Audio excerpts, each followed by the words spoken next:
கிருஷ்ணகிரி மாவட்டம் ஓசூர் அடுத்த கோபச்சந்திரம் தென்பெண்ணை ஆற்றங்கரையோரம் எருதுவிடும் விழா விமர்சையாக நடைபெற்றது. அரசு அனுமதியுடன் நடைபெற்ற எருதுவிடும் விழாவில் ஓசூர், சூளகிரி, தேன்கனிக்கோட்டை, வேப்பனஹள்ளி உள்ளிட்ட பல்வேறு பகுதிகளிலிருந்து அண்டை மாநிலங்களான ஆந்திரா, கர்நாடக மாநிலங்களிலிருந்தும் 500க்கும் மேற்பட்ட காளைகள் பங்கேற்றன. நேருக்கு நேர் மின்னல் வேகத்தில் சீறி பாய்ந்த காளைகளை பல்லாயிரக்கணக்கான பார்வையாளர்கள் கண்டு ரசித்தனர்.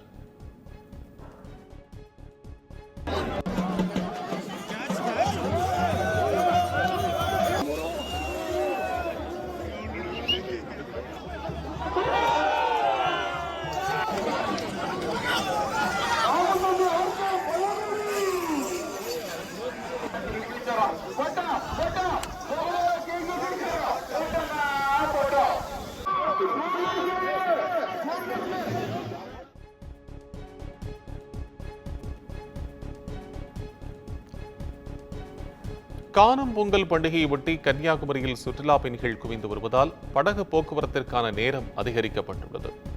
பொங்கல் பண்டிகை தொடர் விடுமுறையை முன்னிட்டு கன்னியாகுமரிக்கு வரும் சுற்றுலா பயணிகளின் கூட்டம் அதிகரித்துள்ளது. இந்நிலையில் கடற்கரையில் குவிந்த ஏராளமான சுற்றுலா பயணிகள் சூரியன் உதயமாகும் காட்சியை பார்த்து ரசித்தனர். தொடர்ந்து விவேகானந்தர் நினைவு மண்டபத்தை பார்வையிட அதிகாலை 5 மணி முதலே சுற்றுலா பயணிகள் படகுத்துறையில் நீண்ட வரிசையில் காத்திருந்தனர். இந்நிலையில் 2 மணி நேரம் முன்னதாக படகு போக்குவரத்து தொடங்கியது. படகுகளில் சென்று விவேகானந்தர் மண்டபத்தையும் கண்ணாடி கூண்டு பாலம் வழியாக சென்று திருவள்ளுவர் சிலையையும் சுற்றுலா பயணிகள் கண்டு ரசித்து வருகின்றனர்.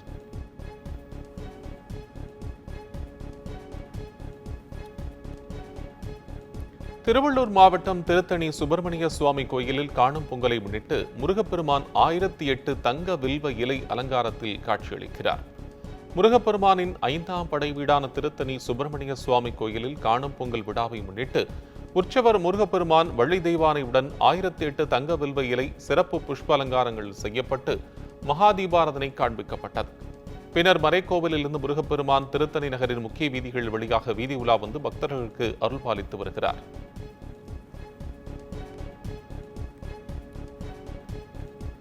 காணும் பொங்கலை ஒட்டி மயிலாடுதுறை மாவட்டம் தரங்கம்பாடி அருகே 45ஆம் ஆண்டு மாபெரும் குதிரை மற்றும் மாட்டு வண்டி எல்கை பந்தயம் நடைபெற்றது. திருக்கடையூரில் நடைபெற்ற பந்தயத்தில் பல்வேறு பகுதிகளிலிருந்து அழைத்து வரப்பட்ட மாடுகள் மற்றும் குதிரைகள் பங்கேற்றன. மாட்டு வண்டிகளுக்கான போட்டியில் சின்ன மாடு, நடுமாடு, பெரிய மாடு பிரிவுகளிலும், குதிரை வண்டிகளுக்கான போட்டியில் கரிச்சான் குதிரை, நடுக்குதிரை, பெரிய குதிரை ஆகிய பிரிவுகளிலும் பந்தயங்கள் நடைபெற்றன.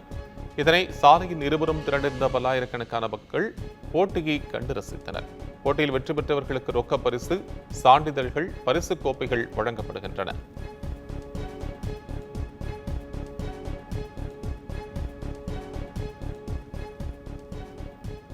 திருப்பத்தூர் மாவட்டம் ஆம்பூரில் குக்கர் வெடித்த விபத்தில் முதியவர் படுகாயமடைந்து மருத்துவமனையில் அனுமதிக்கப்பட்டுள்ளார்.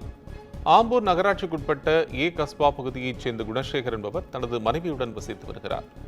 இந்நிலையில் இன்று காலை வீட்டில் சமையல் செய்து கொண்டிருந்த போது எதிர்பாராத விதமாக குக்கர் வெடித்து சிதறியுள்ளது. அப்போது குக்கர் மூடி குணசேகரன் மீது விழுந்ததில் அவரது வாய் மற்றும் தாடை பகுதி கிழிந்துள்ளது. உடனடியாக அக்கம் பக்கத்தினர் அவரை மீட்டு மருத்துவமனையில் அனுமதித்தனர்.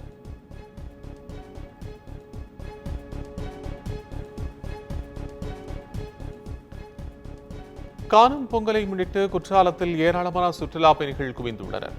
பொங்கல் பண்டிகை தொடர் விடுமுறை காரணமாக தென்காசி மாவட்டம் மேற்கு தொடர்ச்சி மலைப்பகுதியில் உள்ள குற்றால அருவிகளில் மக்கள் கூட்டம் அதிகரித்து காணப்படுகிறது. மெயினருவி, ஐந்தருவி, பழைய குற்றாலம், புலியருவி உள்ளிட்ட அனைத்து அருவிகளிலும் சுற்றுலா பயணிகளின் வருகை அதிகரித்துள்ளது. காலை முதலே ஆயிரக்கணக்கான சுற்றுலா பயணிகள் குடும்பமாக குவிந்து உற்சாக குளியலிட்டு மகிழ்ந்து வருகின்றனர்.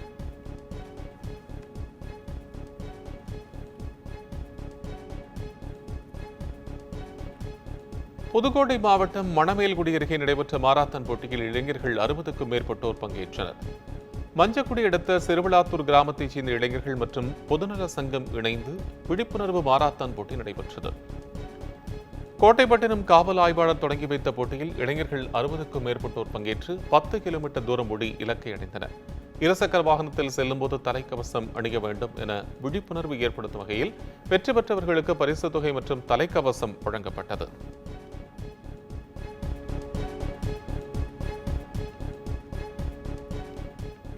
கோவை மாவட்டம் பொம்மரம்பாளையம் அருகே வளர்ப்பு நாய்கள் கரும்புகளை ரசித்து சாப்பிட்ட வீடியோ வெளியாகி காண்பொறிக்க வந்துள்ளது. டக்சாஸ் விலாஸ் பகுதியைச் சேர்ந்த உமா மகேஸ்வரன் தனது வீட்டில் 3 நாய்களை வளர்த்து வருகிறார். இந்நிலையில் பொங்கல் பண்டிகையை ஒட்டி வீட்டில் பொங்கல் வைத்து செல்லப்பிராணிகளுக்கும் அவர் பொங்கலை கொடுத்துள்ளார். தொடர்ந்து கரும்புகளையும் நாய்கள் சுவைத்து சாப்பிட்டன. இந்த வீடியோ வெளியாகி காண்போரை வெகுவாக கவர்ந்துள்ளது.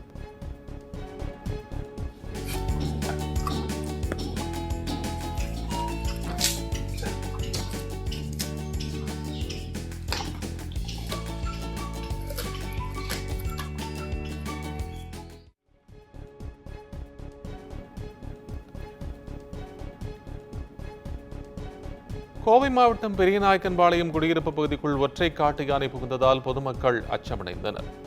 இரவு வனப்பகுதியிலிருந்து வெளியேறி ஊருக்குள் புகுந்த காட்டு யானையை கண்ட பொதுமக்கள் அலறி அடித்துக் கொண்டு வீட்டுக்குள் ஓடிச் சென்று உயிர் தப்பினர். அப்போது பெண் ஒருவர் அச்சத்துடன் தனது தந்தையையும் தாத்தாவையும் வீட்டிற்குள் வருமாறு கூறி அலறிய வீடியோ வெளியாகி சமூக வலைதளங்களில் வைரலாகி வருகிறது. இதையடுத்து யானைகள் ஊருக்குள் புகுவதை தடுக்க வனத்துறையினர் நடவடிக்கை எடுக்க வேண்டும் என பொதுமக்கள் கோரிக்கை விடுத்துள்ளனர்.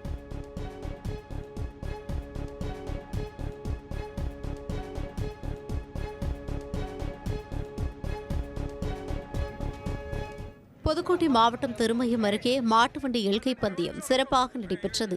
கடியாப்பட்டியில் பொங்கல் பண்டிகையை ஒட்டி நடைபெற்ற மாட்டு வண்டி எல்கை பந்தயத்தை காரைக்குடி சட்டமன்ற உறுப்பினர் மாங்குடி கொடியசைத்து தொடங்கி வைத்தார். பல்வேறு மாவட்டங்களிலிருந்து அழைத்து வரப்பட்ட மாடுகள் போட்டியில் பங்கேற்றன. பெரிய மாட்டு பிரிவில் 7 மாட்டு வண்டிகளும், சிறிய மாட்டு பிரிவில் 16 மாட்டு வண்டிகளும் கலந்து கொண்டனர். இந்த போட்டியினை ஏராளமான பொதுமக்கள் உற்சாகமாக கண்டு களித்தனர். போட்டியில் வெற்றி பெற்ற மாட்டு வண்டிகளின் உரிமையாளர்களுக்கு ரொக்கம் மற்றும் பரிசுகள் வழங்கப்பட்டன.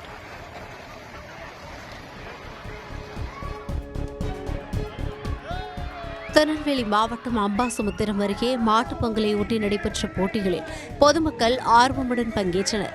மாட்டுப் பொங்கலை ஒட்டி ஆறுமுகப்பட்டி கிராமத்தில் ஊர் மக்கள் மற்றும் இளைஞர்கள் சார்பில் கலை நிகழ்ச்சிகள், பேச்சுப் போட்டி, திருக்குறள் போட்டி, பானை உடைத்தல், கயிறு இழுத்தல் உள்ளிட்ட பல்வேறு விளையாட்டுப் போட்டிகள் நடைபெற்றன. விழாவில் கலந்து கொண்டு வெற்றி பெற்றவர்களுக்கு பரிசுகளும் வழங்கப்பட்டன. இந்த விழாவில் கிராம மக்கள் 500க்கும் மேற்பட்டோர் கலந்து கொண்டு போட்டிகளில் பங்கேற்று மகிழ்ந்தனர். திருவள்ளூர் அரசு மருத்துவமனையில் உரிய சிகிச்சை அளிக்கப்படவில்லை என கூறி உறவினர்கள் சாலை மறியலில் ஈடுபட்டதால் பரபரப்பு ஏற்பட்டது. சேலை கிராமத்தைச் சேர்ந்த தாமஸ் இருசக்கர வாகன விபத்தில் படுகாயமடைந்தார். தொடர்ந்து அவர் திருவள்ளூர் அரசு மருத்துவமனையில் அனுமதிக்கப்பட்டார். அங்கு மருத்துவர்கள் மற்றும் செவிலியர்கள் இல்லாததால் உறவினர்களே முதலுதவி சிகிச்சை அளித்ததாக கூறப்படுகிறது. 1 மணி நேரத்திற்கு மேலாகியும் உரிய சிகிச்சை அளிக்கப்படாததால் ஆத்திரமடைந்த உறவினர்கள் சாலை மறியலில் ஈடுபட்டனர். இதனால் அப்பகுதியில் போக்குவரத்து பாதிக்கப்பட்டது. தகவல் அறிந்து வந்த போலீசார் பேச்சுவார்த்தை நடத்தியதை அடுத்து மறியல் கைவிடப்பட்டது.